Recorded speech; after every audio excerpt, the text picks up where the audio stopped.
S, good evening my dear students.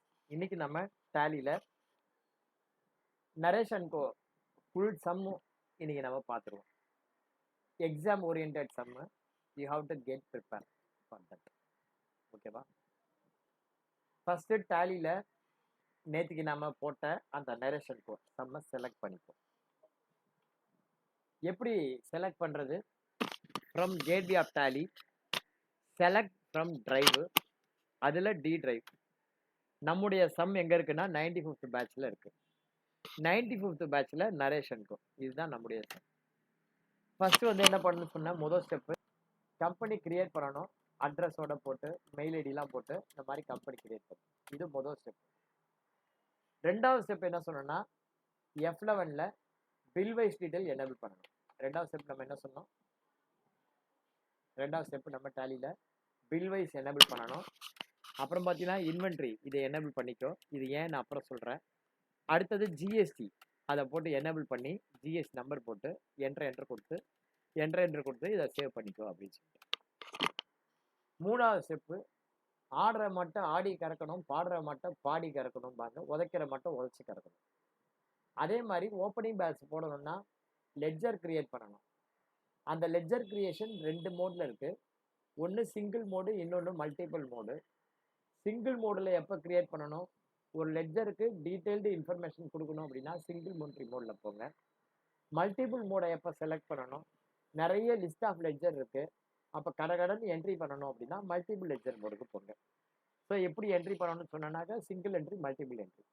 Single entry எப்படி போடணும் அப்படின்னா கேட்வே ஆஃப் டேலியில் போயிட்டு கிரியேட்டு லெட்ஜர், அங்கே போயிட்டு ஒவ்வொரு லெட்ஜரும் நீங்கள் சிங்கிளாக பண்ண முடியும். மல்டிபிள் எப்படி போகணும்? Gateway of tally chart of accounts ledger alt H multi create, அங்கே போயிட்டு ஒன்று சன்ட்ரி டெட்டார் மாத்திரம் வேணும் அப்படின்னா பர்டிகுலராக இந்த மாதிரி ஒரு லெட்ஜர் நீங்கள் ஒரு குரூப் கிரியேட் பண்ணிட்டீங்க, ஒரு குரூப் செலக்ட் பண்ணிட்டேன் அல்லது ஒரு சப் குரூப் செலக்ட் பண்ணிட்டேன் அப்படின்னா நீங்கள் வந்து கிரியேட் பண்ணுற லெட்ஜருக்கு கீழே அந்த குரூப்போ அல்லது சப் குரூப்போ இடம்பெறும். அதுக்கு பக்கத்தில் அமௌண்ட்டு தான் உன்னால் போட முடியும். You cannot select a group or subgroup. when you can able to select the group or subgroup அப்படின்னா, suppose if you select the all item, if you select all item and you are creating a rent ledger, you can select the indirect expenses group, which is the primary group in the P&L ledger. In tally there are 28 groups are there. Already we discussed about the groups. ஏற்கனவே நம்ம group பற்றி class எடுத்துட்டோம் இல்லையா? 28 group எடுத்துட்டோமா இல்லையா? சொல்லுங்க, 28 group எடுத்தோமா இல்லையா? எடுத்தோமா இல்லையாப்பா? அப்புறம் சொல்ல மாட்டேங்கிறீங்க. Right, okay. 28 குரூப் பற்றி எடுத்துட்டோம். அதில் ஓப்பனிங் பேலன்ஸு நம்ம இந்த மாதிரி சிங்கிளில் போடலாம், மல்டிபிள்லையும் போட முடியும்.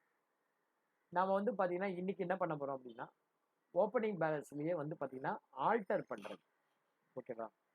அதாவது ஓப்பனிங் பேலன்ஸில் ஆல்டர் பண்ணுறது அல்லது நேற்றுக்கு நம்ம எங்கே விட்டோமோ அங்கேருந்து கண்டினியூ பண்ணுறது. ஒரு ஒர்க்கு பண்ணிகிட்டே இருப்போம், நம்ம அதை முடிச்சுட்டு படுப்போம் அப்படின்னா முடியாது. சம்டைம்ஸ் பாதியிலே வச்சுட்டு போகிற மாதிரி இருக்கும். அந்த மாதிரி நேற்றுக்கு நான் பாதியிலே ஒரு 4 லெட்ஜர் போட்டு வச்சுட்டு போயிட்டேன். இன்றைக்கி நம்ம கண்டினியூ பண்ண போகிறோம். இன்றைக்கி நம்ம என்ன பண்ண போகிறோம்? அதை கண்டினியூ பண்ண போகிறோம். கண்டினியூ பண்ணுறோன்னா எப்படி பண்ணுறது?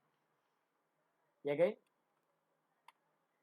Gateway of tally, chart of accounts ledger alt H, multi கிரியேட்டில் போய் மல்டி ஆல்டர். மல்டி கிரியேட் போகக்கூடாது, என்ன பண்ணோம்? Multi alter. மல்டி ஆல்டரில் சன்ட்ரி டெட்டாஸ் இதை செலக்ட் பண்ணுறேன். செலக்ட் பண்ணால் எங்கே இது வரைக்கும் வந்திருக்குங்கிறது தெரியும். இங்கேருந்து நீ கண்டினியூ பண்ணிக்கலாம். என்ன பண்ணலாம்? From gateway of tally chart of accounts ledger alt H multi alter. இந்த மல்டி ஆல்டருங்கிறது எப்போ செலக்ட் பண்ணணும்? நீங்கள் ஏற்கனவே செஞ்ச வேலையில் கண்டினியூ பண்ணுற மாதிரி இருந்தால். அதுக்கப்புறம் சன்ட்ரி டெட்டாங்கிற குரூப்பை மாத்திரம் செலக்ட் பண்ணால் இந்த குரூப்பில் நீங்கள் வந்து பண்ணலாம். எது வரைக்கும் பண்ணியிருக்கோம்? திவ்ய தர்ஷினி வரைக்கும் பண்ணியிருக்கோம். இப்போ பாருங்கள், திவ்ய தர்ஷினிலேருந்து இன்னும் 2 லெட்ஜர் போடுறோம். இது வரைக்கும் பண்ணியிருக்கோம் இல்லையா? இன்றைக்கி ஃபாத்திமா பண்ணுறோம். ஃபாத்திமா ஒரு 4 லெட்ஜர் போடுவோம். ஃபாத்திமா அண்டர் சன்ட்ரி டெட்டா இருக்கும். எவ்வளோ அமௌண்ட்டுனா 1,56,896. அந்த 1,56,996க்கு பிரேக்கப் 47,009. இது பாருங்க, செலக்ட் பண்ணியிருக்க பாருங்க அந்த ரோலை. 47,069 18 பில் நம்பர் 79 18ல பில் நம்பர் 79 30 நாள் கிரெடிட் 47,000 என்று கொடுங்க. அப்ப மொத்த அமௌண்ட் 1,65,000. அதுல இது போயிடுச்சுன்னா பேலன்ஸ் இருக்கிறது ஆன் அக்கௌண்ட்ல வந்து உட்காரும். இப்ப ரெண்டாவது அமௌண்ட் இருக்குன்னு வச்சுக்கோ. இந்த அமௌண்ட் 19 பில் நம்பர் 103 19ல பில் நம்பர் 103 19 பில் நம்பர் 103 30 நாள் கிரெடிட். எவ்வளவு அமௌண்ட்? சின்ன அமௌண்ட். மூணாவது அமௌண்ட் மெம்பர் 70,000 இருக்கும்.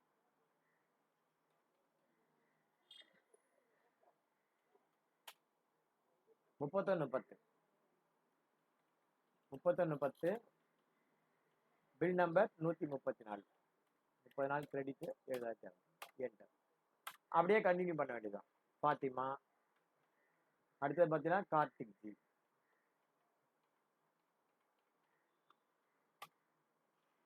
கார்த்திக் ஜி வந்து பார்த்தீங்கன்னா அந்த சண்டே டேட்டார்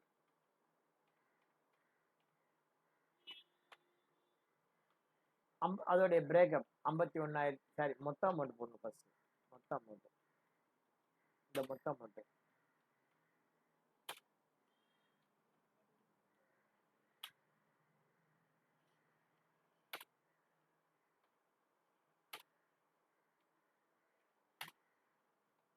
இந்த அமௌண்ட் மொத்த அமௌண்ட் 1,71,223 இதை போட்டுட்டு அப்புறம் தான் பிரேக்கப். அந்த பிரேக்கப் வந்து பார்த்தீங்கன்னா 3 லைன்ல இருக்கு. 19ல பில் நம்பர் 287 19ல பில் நம்பர் 287 30 நாள் கிரெடிட் என்டர். அடுத்த ரெண்டாவது பில் 1/10ல 373 1/10ல 373 30 நாள் கிரெடிட் என்டர்.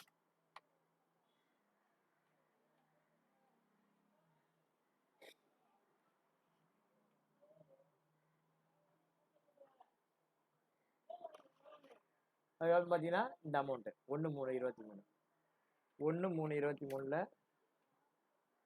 பில் நம்பர் 485 30 நாள் கிரெடிட் 70,000. அந்த மாதிரி நீங்க வரிசையா என்ன பண்ணணும்? என்ட்ரி பண்ணணும். ஓகேவா? ஸோ நேற்று விட்டதை நீங்க எப்படி கண்டினியூ பண்ணணும்னா இப்படிதான் கண்டினியூ பண்ணணும். இதுக்கப்புறம் நம்ம என்ன பண்ண போறோம்னா டிரான்சாக்ஷன் என்ட்ரி பண்ண போறோம். இதுக்கப்புறம் நம்ம டிரான்சாக்ஷன் என்ட்ரி பண்ணணும். இந்த மாதிரி கம்பெனி கிரியேட் பண்ணி ஓப்பனிங் பேலன்ஸ் போடணும். போட்டு பிடிச்சதுக்கு அப்புறமா லெட்ஜர்ல போயிட்டு இந்த மாதிரி என்னென்ன லெட்ஜர் வேணும், அட்வர்டைசிங் சர்வீசஸ் அப்படின்னு ஒரு லெட்ஜர். என்னென்ன லெட்ஜர் கிரியேட் பண்ணணும்? இப்போ அட்வர்டைசிங் சர்வீசஸ் இருக்குன்னு வச்சுக்கோ. அந்த அட்வர்டைசிங் சர்வீஸ்க்கு என்னென்ன லெட்ஜர் வேணும் அப்படி கிரியேட் பண்ணிக்கலாம். இப்போ பார்த்தீங்கன்னா gateway of Tally creator ledger advertising services இந்த மாதிரி வரணும். நீங்க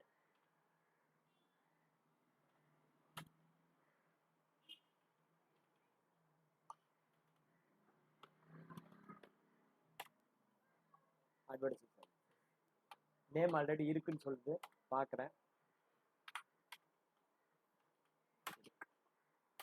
name advertising services yes. Sales account assessable value not applicable. GST applicable. இந்த இடத்துல ஹெச்எஸ்என் கோடு நமக்கு கொஸ்டின் பேப்பர்ல கொடுத்துருப்பேன். அந்த கோடை பற்றி நீங்கள் போடணும். என்டர். அடுத்தது பார்த்தீங்கன்னா என்ன கேட்குது? டேக்ஸ் கண்ட்ரோல் கேட்குது. டேக்ஸ். ஓகேவா? இந்த டேக்ஸ் கண்ட்ரோல் என்னங்கிறது சொல்லிடுறேன் பாருங்க. உங்களுக்கு ஒரு காமெடி நான் காட்டுறேன். உங்களுக்கு அதை பார்த்தா இந்த காமெடி தெரியும்.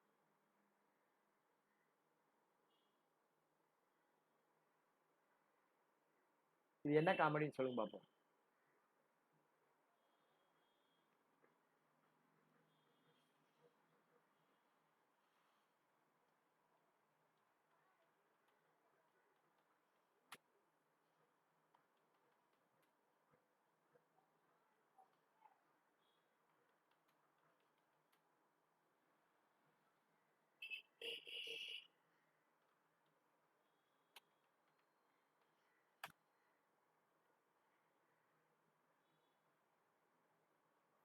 இந்த காமெடி உங்களுக்கு தெரியும்னு நினைக்கிறேன்.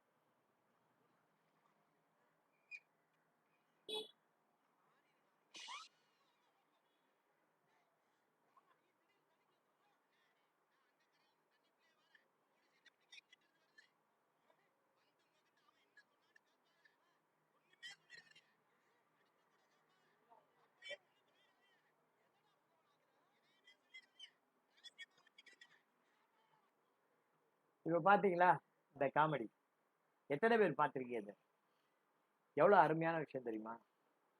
வடிவேல்கிட்ட போண்டாமணி சொல்லுவான், அண்ணே திடீர்னு தண்ணிக்குள்ள இருந்துச்சு, நான் அந்த கரையில இருந்து வரேன், என்னை தேடிட்டு போலீஸ் இந்த கரையில இருந்து வருது, இது என்னை தேடி வந்து வர்ற போலீஸ் வந்து என்ன சொன்னேன்னு கேட்பாங்க, நான் ஒண்ணும் சொல்லலைன்னு நீங்க சொல்லுங்க, அடிச்சு கூட கேட்பாங்க, அப்ப கூட ஒண்ணும் சொல்லலைன்னு சொல்லுங்க, டேய் நீ ஒண்ணுமே சொல்லலையாடா, அதை தான் சொல்லாதீங்க அப்படின்னு சொல்லிட்டு ஓடி போயிடுவாங்க.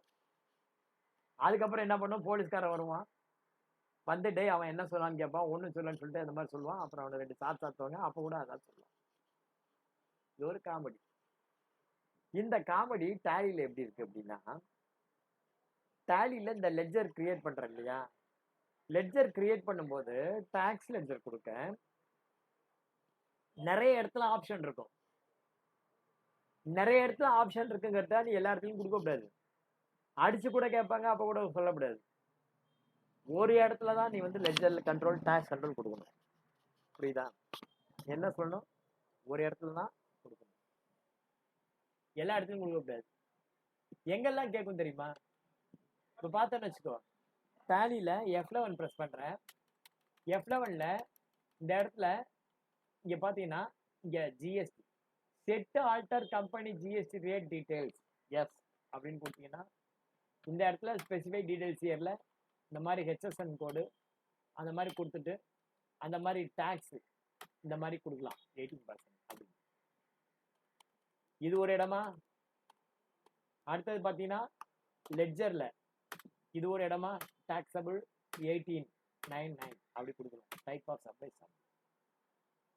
இது ஒரு இடம்.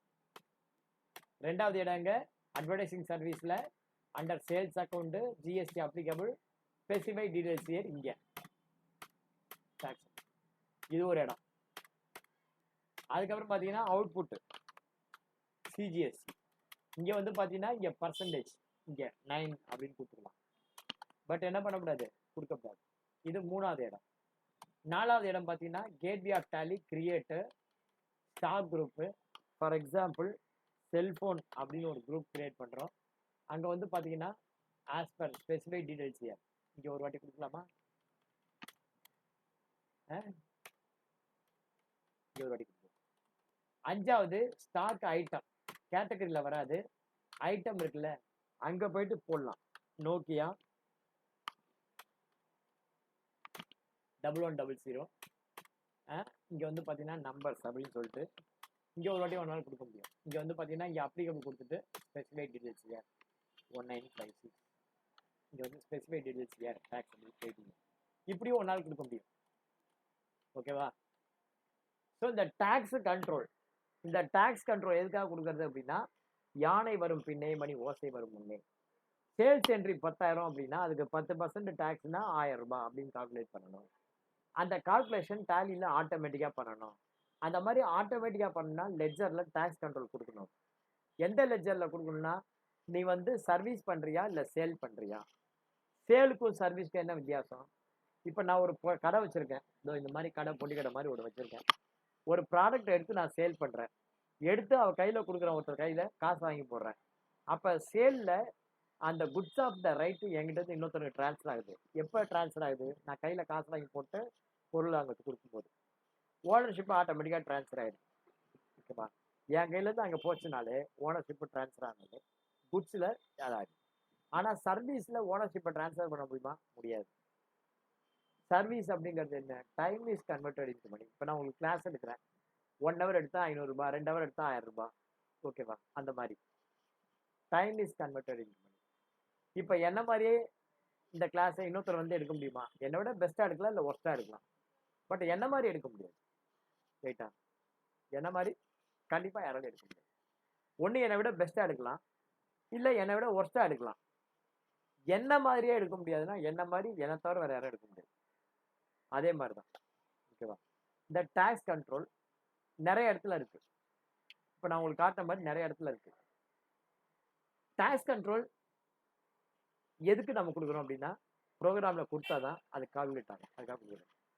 அது வந்து 2 இடத்துல நீ கொடுக்கலாம். கொடுக்கறதுக்கு முன்னாடி டிசைட் பண்ணணும். என்ன டிசைட் பண்ண? நீங்கள் இந்த கம்பெனியில் இன்வென்ட்ரி இருக்கு, இன்வென்ட்ரி இல்லை, 2 சேல் இருக்கு. இந்த கம்பெனியில் இன்வென்ட்ரி இருக்கு, இன்வென்ட்ரி இல்லை, ரெண்டே சினாரியோ. இன்வென்ட்ரி இருக்கு அப்படின்னா இன்வென்ட்ரியில் கொடு. இல்லை சார் இது சர்வீஸ் இண்டஸ்ட்ரி அப்படின்னா லெட்ஜரில் கொடு. ஓகேவா? ரெண்டும் சேர்ந்து இருந்தால் ப்ரிப்போர்ஷனட்டாக கொடு. அதுதான். இப்போ பார்த்தீங்கன்னா உனக்கு டாஸ்க் கண்ட்ரோல் இன்வென்ட்ரி மெயின்டைன் பண்ணினா இன்வென்ட்ரியில் கொடுக்கணும். இன்வென்ட்ரி மெயின்டைன் பண்ணல லெட்ஜரில் கொடு. இப்போ இன்வென்ட்ரி மெயின்டைன் பண்ணல லெட்ஜரில் கொடு. இன்வென்ட்ரி மெயின்டைன் பண்ணினா அங்கேயும் 2 இடம் இருக்கு, குரூப் ஐட்டம். அதில் ஃபர்ஸ்ட் வந்து குரூப்பில் கொடு. குரூப்பில் கொடுக்க முடியல அப்படின்னா இன்வென்ட்ரியில் கொடு. ஓகேவா? அப்பயும் இன்வென்ட்ரியில் கொடுக்க முடியல, எதுவுமே கொடுக்க முடியல, அப்போ வந்து என்னை கூப்பிட்டு நான் உங்களுக்கு சொல்கிறேன் எப்படின்னு. கிளியரா? ஸோ இப்போ இந்த லெட்ஜரில் நம்ம இங்கே ஆல்டரில் போயிட்டு லெட்ஜரில் அட்வர்டைசிங் சர்வீசஸ் அப்படிங்கிற லெட்ஜரில் போயிட்டு நம்ம என்ன பண்ணுறோம், advertising services under sales account, assessable value not applicable, GST applicable. இந்த இடத்துல நம்ம டேக்ஸ் கொடுக்கணும். இப்போ இந்த அசஸபிள் வேல்யூ அப்படின்னா என்ன சார்? அசஸபிள் வேல்யூனா என்னது? அதுக்கப்புறம் ஜிஎஸ்டி அப்ளிகபிள்னா என்னது? அசஸபிள் வேல்யூ அப்படின்னா என்ன? இது என்ன? அது ஏன் நாட் அப்ளிகபிள் ஜிஎஸ்டிக்கு, இது ஏன் ஜிஎஸ்டி அப்ளிகபிள்? அசஸபிள் வேல்யூ அப்படின்னா டாக்ஸபிள் வேல்யூ அப்படின்னு அர்த்தம். இந்த டாக்ஸபிள் வேல்யூ எப்படி அரைவ் பண்றது? அது ஒரு மெத்தட். அது டாக்ஸபிள் வேல்யூ அரைவ் பண்றது ஒரு ஸ்டைல், ஒரு மெத்தட். ஒரு 3 மாசம் முன்னாடி நான் என்ன பண்ணேன், என் ஒய்ஃபோட சேர்ந்து வசந்தன் கோ போயிருந்தேன். வசந்தன் கோ போயிட்டு ஒரு ஃப்ரிட்ஜ் வாங்கலான்னு போனேன். வசந்தன் கோ போயிட்டு நான் என்ன பண்ணேன், ஒரு ஃப்ரிட்ஜ் வாங்க போறேன். அந்த ஃப்ரிட்ஜ் 18% டாக்ஸ். அந்த ஃப்ரிட்ஜ் 18% டாக்ஸ். இப்போ நான் போய் கேட்குறேன், எப்பா எனக்கு ஒரு ஃப்ரிட்ஜ் வேணும், கோட்ரேஜ் நல்ல ஃப்ரிட்ஜ், டபுள் டோர் அல்லது சிங்கிள் டோர், என்ன ப்ரைஸில் இருக்கு, பெஸ்ட் ப்ரைஸாக கொடு அப்படின்னு. அவன் உடனே சொல்கிறான், பார்த்துட்டு எல்லாத்தையும் பார்த்துட்டு, சார் இந்த மாதிரி கோட்ரேஜ் நீங்கள் செலக்ட் பண்ண நல்ல கம்பெனி, அதனுடைய ப்ரைஸ் வந்து பார்த்தீங்கன்னா ஒரு 23,000 கொடுங்க அப்படின்னு. எவ்வளோ கேட்குறான்?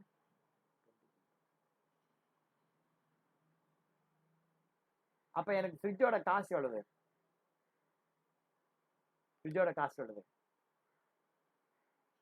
இப்போ வந்து பார்த்தீங்கன்னா என்கிட்ட அவன் எவ்வளோ கேட்குறான், ஃப்ரிட்ஜு 23,000 கேட்குறான்.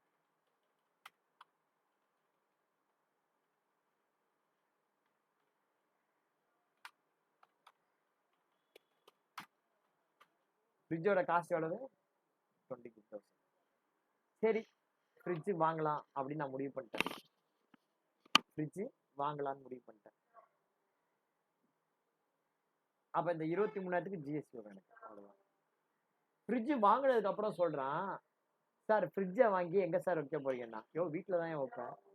இல்லை சார் ஒரு ஸ்டாண்டு வாங்குங்க சார், ஸ்டாண்டு போட்டால் தான் உங்களுக்கு நிற்கும், இல்லைனாக்க ஃப்ரிட்ஜை வாங்கி தரையில் வச்சுட்டிங்கன்னா உங்கள் வீட்டு சம்சாரம் அம்மா, வீட்டம்மா எப்படி சார் மாப்பு போடும், அடியிலலாம் வந்து ஜாயின் ஆகிடும். சரிப்பா ஒரு ஸ்டாண்டு ஒன்று கொடுத்துரு அப்படின்னா, ரைட்டு நானே சொல்லிட்டேன், ஸ்டாண்டு ஒன்று கொடு. ஸ்டாண்டு எவ்வளவு? 700 ரூபாய்.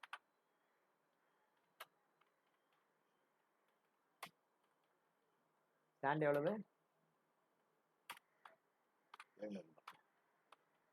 இப்போ எனக்கு ஃப்ரிட்ஜோட காசு எவ்வளவு?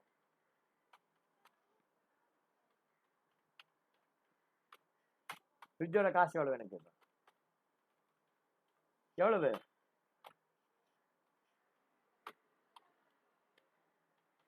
எவ்வளோம்மா சொல்லுங்க.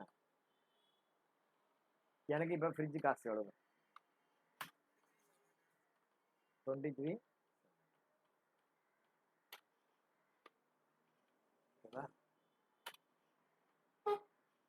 23. ஃப்ரிட்ஜ் 23,000, ஸ்டாண்டு 700 ரூபாய். அதுக்கப்புறம் ஸ்டாண்டு வாங்கிட்டேன். பில்லு போடுற இடத்துல கேட்குறான், சார் உங்களுக்கு ஸ்டெபிளைசர் வேண்டாம், ஃப்ரிட்ஜு வாங்கினா ஸ்டெபிளைசர் வாங்கணும் சார் அப்படிங்க. ஃப்ரிட்ஜு வாங்கினா ஸ்டெபிளைசர் வாங்கணும் சார். இந்த கம்யூனிட்டி அப்பயே சொல்லக்கூடாதா? சரி ரைட்டா ஒரு ஸ்டெபிளைசர் கொடுறா அப்படின்னு நானும் சொல்லிட்டேன். ஸ்டெபிளைசர் எவ்வளோன்னு கேட்டேன். 1,700.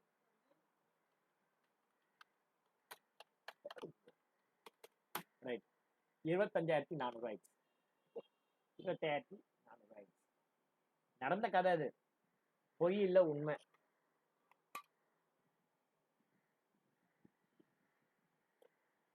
நான் என்ன நினைச்சிட்டு இருந்தேன், ஃப்ரிட்ஜ் வாங்கினா அவன் வீட்டில் கொண்டு கொடுப்பான் அப்படின்னு. ஃப்ரீ டோர் டெலிவரின்னு கிடையாது. அவன் கடையை விட்டு எடுத்து வெளில வைப்பான், படியை விட்டு. அவ்வளோதோட சரியா போச்சு. அதுக்கப்புறம் அந்த ஃப்ரிட்ஜை நான் தான் வண்டி வச்சு தூக்கிட்டு வரணும் தான்.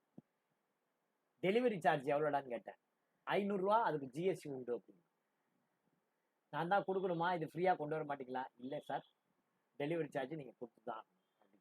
ஃப்ரிட்ஜை நான் தலையில் தூக்கிட்டு வர முடியாது, டெலிவரி சார்ஜ் அது ஒரு 500 ரூபாய். என்னாச்சு, டெலிவரி சார்ஜ். ஃப்ரிட்ஜோட ரேட்டு 26,000 கிட்ட வந்தாச்சு. அதோட முடிஞ்சு போச்சுன்னு நினைச்சிட்டு இருந்தேன். வீட்டில் மெக்கானிக் வந்து அடுத்த நாள் தான் ஃபிட் பண்ண வருவான்னு சொன்னாங்க. 2 நாள் கழிச்சு தான் வந்தான். வந்து ஃப்ரிட்ஜை ஃபிட் பண்ண வந்தவன் சும்மா வரல. சார், நீங்க ஸ்டாண்டு வசந்தன் கோழியா வாங்குனீங்க அப்படின்னா. ஃப்ரிட்ஜு அங்கே தான் வாங்கினேன், ஸ்டாண்டு அங்கே தான் வாங்கினேன். ஐயோ, இந்த ஸ்டாண்டு நிற்கவே நிற்காது சார், நீங்க 4 நாள் போச்சுன்னா படக்குன்னு உடஞ்சி போயிடும். அதுக்கப்புறம் வேற ஸ்டாண்டு தான் நீங்க திரும்ப திரும்ப வாங்கி ஆகணும். இந்த ஸ்டாண்டு எவ்வளவு போட்டாலும் உங்களுக்கு நிற்காது சார், வேணா பாக்குறீங்களா அப்படின்னு சொல்லிட்டு ஒரு 2 கிலோ வெயிட்டை தூக்கி வைங்க. இப்போ நசுங்கு பாருங்கன்னா அது மாதிரி 2 கிலோ வெயிட்டை தூக்கி வச்சு பார்த்தா வளைய ஆரம்பிச்சிச்சு. ஃப்ரிட்ஜோட வெயிட் 200 கிலோ. நீங்க 200 கிலோ குருவி தள்ள பனங்காயை தூக்கி வைக்கிற மாதிரி இந்த ஸ்டாண்டை வாங்கினா வேஸ்ட் ஆச்சு சார். நமக்கு எப்படி இருக்கும்? வசந்தன் ஃபோன் பண்ணி கேட்டா அதெல்லாம் ரிட்டர்ன் எடுக்க மாட்டேன் சார் அப்படின்ட்டான். ஃப்ரிட்ஜுக்கு தான் கேரண்டி, ஸ்டாண்டுக்கு கேரண்டி கிடையாது. கேரண்டி கூட கம்பெனிலாம் கேட்கணும், என்ன கேட்கக்கூடாது. 700 ரூபா லாஸா? அதோட இல்லாம சார், நான் ஸ்டாண்டு வச்சிருக்கேன், என்கிட்ட வாங்க. எவ்வளோடா ஸ்டாண்டு? 1500 தான் சார், 2வது வட்டி ஸ்டாண்டு. Again stand 1500. அடுத்தது பார்த்தேன் ஸ்டெபிளைசர். சார், இது என்ன இந்த ஸ்டெபிளைசர் வாங்கிறீங்க, இது சரி இருக்காது, எவரெஸ்ட் ஸ்டெபிளைசர் தான் வாங்கணும். யாரும் உங்களுக்கு கொடுத்தா? இந்த மாதிரி பொருள்லாம் கொஞ்சம் மட்டமாக கொடுத்துருக்காங்களே. இவன் சொல்றான், யாரு? மெக்கானிக். என்ன சார் சொல்றீங்க? எவரெஸ்ட் ஸ்டெபிளைசர் தான் சார் நல்லது, இது வேஸ்ட் சார். கொஞ்ச நாள் போயிடுச்சுன்னா உங்களுக்கு கரண்ட் போயிடுச்சுன்னா டோட்டலா இது அஃபெக்ட் ஆயிடுச்சு சார் அப்படின்றான். அவன் சொல்றதை பார்த்தா எனக்கு பயமா போச்சு. சரிப்பா, உங்ககிட்ட ஸ்டெபிளைசர் இருக்கா? இருக்கு சார், நம்மகிட்ட இருக்கு, நல்ல கேரண்டியான ஸ்டெபிளைசர் இருக்கு, பெரிய ஸ்டெபிளைசர். எவ்வளோடா? 4000 ரூபாயில இருக்கு, 2700 இருக்கு, உங்களுக்கு எது வேணும் அப்படிங்கிறான். இன்னொரு வாட்டி ஸ்டெபிளைசர். இந்த ஸ்டெபிளைசரை அவன் எடுக்க மாட்டான். அப்ப ஸ்டெபிளைசர் எவ்வளவு? ஃப்ரிட்ஜோட விலை 23,000. அவனுக்கு நான் லேபர் கொடுத்தேன், அது ஒரு 200 ரூபா கொடுத்தேன் லேபர். ஃப்ரிட்ஜோட விலை 23,000. இப்போ எனக்கு எவ்வளவு வந்திருக்கு? 30,000 ரூபா வந்திருக்கு அடிஷனலா. ரைட்டா? இது எல்லாமே வசந்தன் கோ பண்றதாவே வச்சுப்போம். இந்த சர்வீஸ் எல்லாமே வசந்தன் கோ பண்றதா வச்சுப்போம். அப்ப இதெல்லாம் வந்து ஃப்ரிட்ஜ் காஸ்டோட ஆட் பண்ணணுமா வேண்டாமா? ஃப்ரிட்ஜ் காஸ்டோட ஆட் பண்ணணும்னா என்ன பண்ணணும்? அதை இன்க்ளூடு அசஸ்மெண்ட், அதுல போய் நீ என்ன பண்ணணும், இந்த இடத்துல ஆட் பண்ணணும் அப்படின்னா include in accessible value for calculation GST அப்படின்னு சொல்லி இதை போய் கொடுக்கணும். அந்த மாதிரி இருந்தா. ஆனா இந்த அட்வர்டைசிங் சர்வீசஸ்ங்கிறது மெயின் சர்வீஸ், அதனால அது நாட் அப்ளிகபிள். இங்க வந்து அப்ளிகபிள். அப்ளிகபிள்னா இங்க ஃபார்முலா கொடுக்கணும். ஏன்னா நம்ம இன்வென்ட்ரி மெயின்டைன் பண்ணல, அட்வர்டைசிங் சென்டர் இன்வென்ட்ரி மெயின்டைன் பண்ணல, ஃபார்முலா கொடுக்கணும். அந்த ஃபார்முலா தான் என்ன பண்றோம், இங்க ஸ்பெசிஃபை டீடைல்ஸ் ஹியர் அப்படின்னு கொடுக்குறோம். இங்க வந்து பாத்தீங்கன்னா ஃபர்ஸ்ட் ஆப்ஷன் என்ன இருக்கு, ஆஸ் பர் கம்பெனி அல்லது குரூப் அப்படின்னு இருக்கு. ஆஸ் பர் கம்பெனி அப்படின்னா F11ல கம்பெனி லெவல்ல நான் உங்களுக்கு காமிச்சேன் பாருங்க ஃபர்ஸ்ட், அது ஆஸ் பர் கம்பெனி. அதாவது F11ல கம்பெனி லெவல்ல இங்க இருக்கு பாத்தீங்களா, இது வந்து as per company.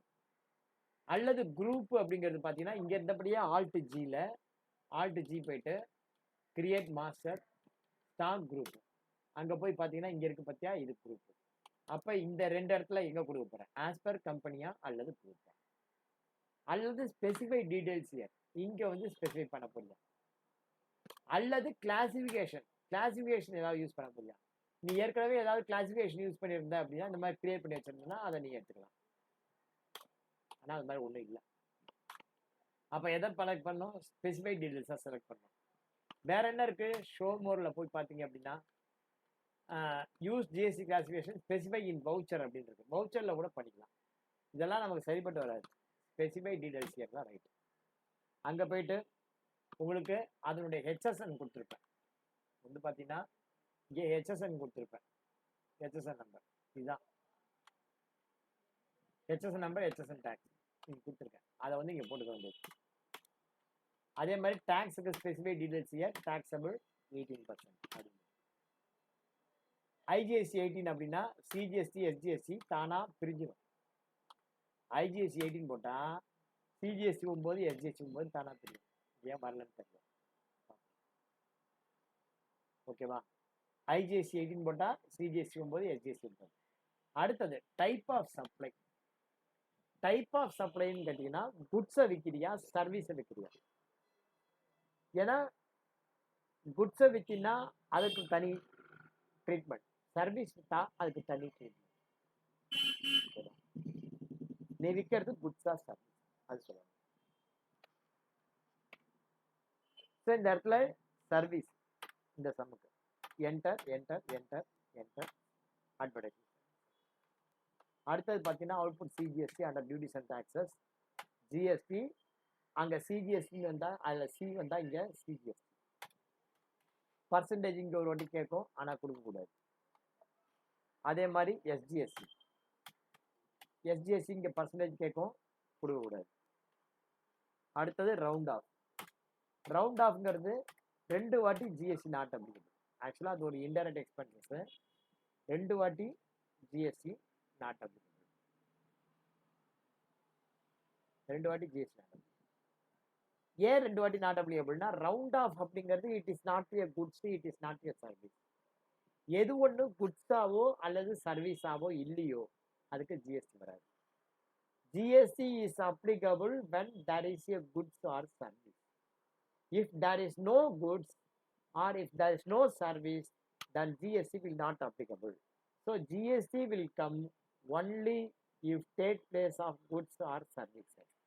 What is called goods? குட்ஸ்னா என்னன்னு சொல்லிட்டு ஒரு டெஃபினேஷன் இருக்கு.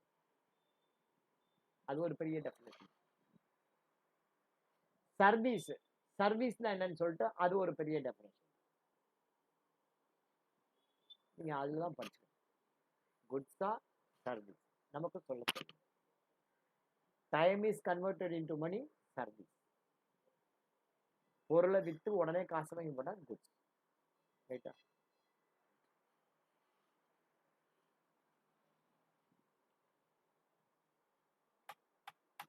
அடுத்தது பில்லிங் பண்ண போறோம். Billing accounting voucher V. சேல்ஸுக்கு ஷார்ட்கட் கீ F8. சேல்ஸுக்கு ஷார்ட்கட் கீ F8. முதல் பில் யாருக்கு பண்ண போறோம்? ஆதிமூலத்துக்கு பண்ண போறோம். இதை பார்த்தீங்கன்னா பில்லு ஆதிமூலம், ஆதிமூலம் இது பிரேக்கப்பு. இது கீழே நான் பில் வேல்யூ கொடுத்துருக்கேன். இந்த டாக்ஸபிள் வேல்யூன்னு இருக்கு பார்த்தியா, இதுதான் வந்து பில் வேல்யூ.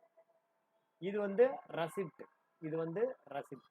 இது வந்து பார்த்தீங்கன்னா ரசிப்ட்.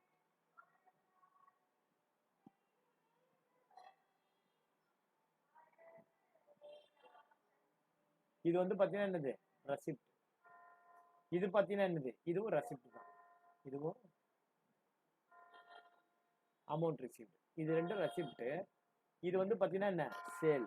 இது வந்து பார்த்தீங்கன்னா என்னது? இது பேர் டாக்ஸபிள் வேல்யூனா சேல்ஸ் வேல்யூ அப்படின்னு. இப்போ பார்த்தீங்கன்னா ஆதிமூலத்துக்கு முதல் பில் விற்கிறோம். என்ன டேட்டு? டேட் பாருங்க, 1/4/23. இது எல்லாமே மாற்றணும், மறந்து போயிட்டோம். 22 இருக்குது. ஓகேவா? இது எல்லாமே மாற்றணும். ஒரு நிமிஷம்.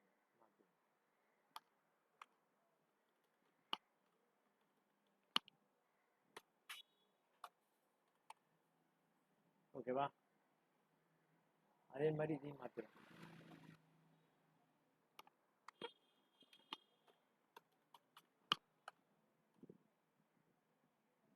இங்கே வந்து நான் உங்களுக்கு ரிவைஸ்டு டேட் தரேன் சார், ரிவைஸ்டு ஃபைல் தரேன், அதை யூஸ் பண்ணிக்கோ.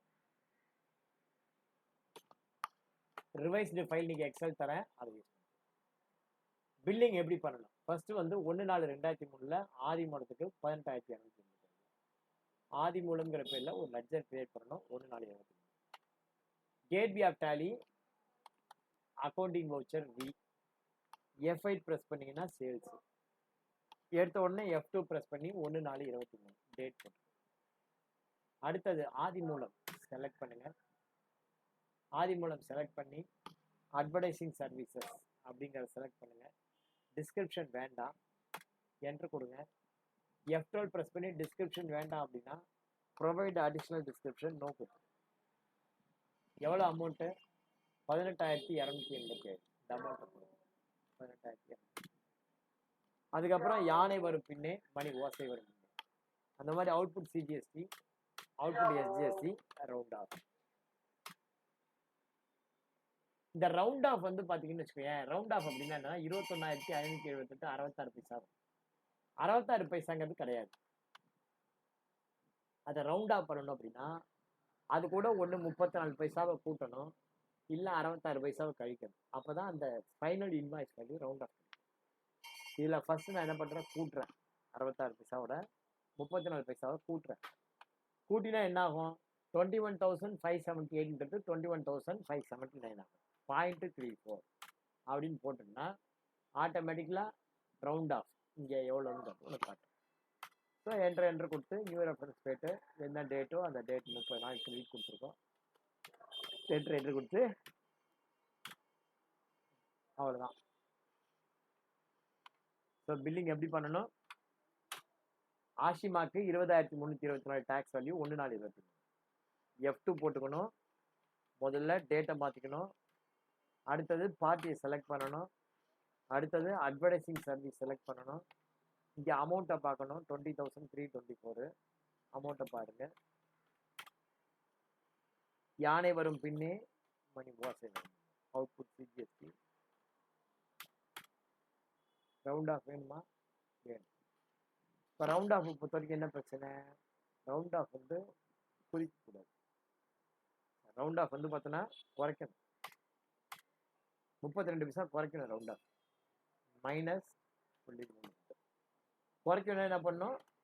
மைனஸ் போட்டு எவ்வளோ பைசாவோ அதை புள்ளிக்கு அப்புறம் இந்த மாதிரி போட்டு என்ட்ரு கொடுக்கணும். என்ட்ரு கொடுத்தா நியூ ரெஃபரன்ஸ் அப்படின்னு செய்கிறோம். இது மூணாவது பில் போடுறேன் பாருங்க.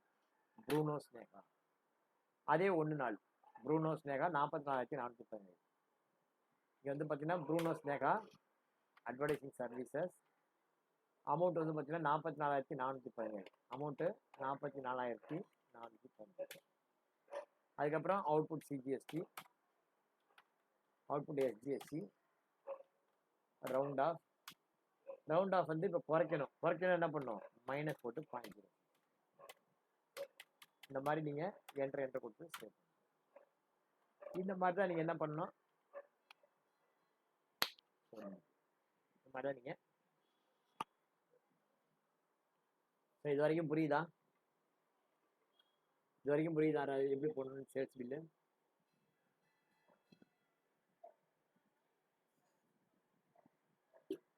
ரைட். இந்த மாதிரி சேல்ஸ் பில் போட்டு முடிச்சுட்டு அதுக்கப்புறம் நீங்கள் பார்த்தீங்கன்னா ரெசிப்ட் என்ட்ரி பண்ணணும். இப்போ நீங்கள் சேல்ஸ் பண்ணுறீங்க. சேல்ஸ் பண்ணி முடிச்சதுக்கப்புறம் என்ன வரும்? உங்களுக்கு பணம் வரும். அந்த பணத்தை வாங்கி என்ன பண்ணுவீங்க? கேஷாக வாங்கினா கேஷ் பாக்ஸில் வைப்பீங்க. அதுக்கப்புறம் போய் பேங்க்ல டெபாசிட் பண்ணுவீங்க. செக்காக வந்தால் என்ன பண்ணுவீங்க? ஃபார்ம் ஃபில் பண்ணி செக்கை அட்டாச் பண்ணி கொண்டு போய் பேங்க்ல டெபாசிட் பண்ணுவீங்க. 2 ஆப்ஷன் தான். கேஷாக வாங்குறியா, செக்காக வாங்குறியா? ஓகேவா? கேஷாக வாங்குறியா, செக்காக வாங்குறியா? இப்போ செக்காக வருது, எல்லா அமௌண்ட்டும் செக்காக வருது. அப்போ நம்ம என்ன பண்ணுறோம்? அக்கௌண்டிங் வவுச்சர் வி போங்க. ரெசிப்டுக்கு ஷார்ட்கட் கீ பாருங்க. ரெசிப்டுக்கு ஷார்ட்கட் கீ F. ரெசிப்டுக்கு ஷார்ட்கட் கீ என்ன? F6. சைடில் பாருங்க. ரெசிப்டுக்கு ஷார்ட்கட் கீ. இப்போ பணம் வருது, வரதெல்லாம் இந்தியன் பேங்க்ல போடுறோம் அப்படி வச்சுக்கோங்க. அப்போ என்ன பண்ணணும்? Any voucher start with F2 போட்டு 1 நாளில் சேல் பண்ணதுக்கு பேமெண்ட் வந்து 1/5 வருது. இங்கே பார்த்துக்கோங்க எக்ஸலில் என்னைக்கு வருது. 1 நாளில் சேல் பண்ணியிருக்கோம், 2 நாளில் ஆதி மோல்டிங்கில் 2 நாளில் வருது. சாரி, அப்போ F2 போட்டு 2 சப்ளை ரெஃபரன்ஸ் நம்பர்லாம் வேண்டாம். Provide supply reference number no கொடுங்க. தேவையில்லாத பணம் வந்தா எங்க வரும்? Indian bank.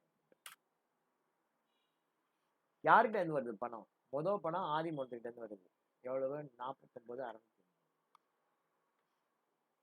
முதல் ஆதிமூலத்துக்கு எவ்வளோ அமௌண்ட்டு? 49,689. 49. இதில் 49,689 எங்கே இருக்கு? அந்த பில். அந்த பில்லை பார்த்து செலக்ட் பண்ணணும். அந்த பில்லை பார்த்து நீங்கள் 49,689 செலக்ட் பண்ணி என்டர் கொடுத்து செக் ஏதாவது நம்பர் இருந்துச்சுன்னா நீங்கள் போடுங்க. இல்லைன்னா அப்படியே என்டர் கொடுத்து அவ்வளோதான் ரெசிப்டன்ட். இப்போ ரெண்டாவது பாருங்க, 1/5 ஆஷிமாட்டேருந்து வந்திருக்கு பணம் 58,520. F2 போட்டு 1/5 டேட்டை மாற்றுங்க. பேங்கை செலக்ட் பண்ணுங்க. இந்தியன் பேங்க் தான். யார்கிட்டேருந்து பணம் வந்திருக்கோ கீழே யார்கிட்டேருந்து வந்திருக்கு, மேலே பணம் எங்கே வந்திருக்கு, கீழே யார்கிட்டேருந்து வந்திருக்கு.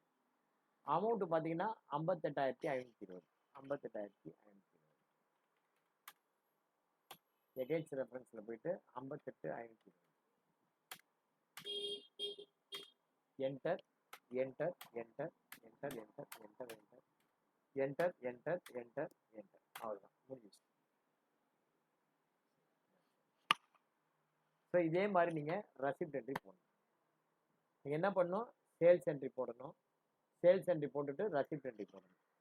போட்டு முடிச்சுட்டு எனக்கு நீங்கள் சொல்லுங்கள். நாளைக்கு நம்ம பேமெண்ட் என்ட்ரி போடணும். ஓகேவா? நன்றி, வணக்கம்.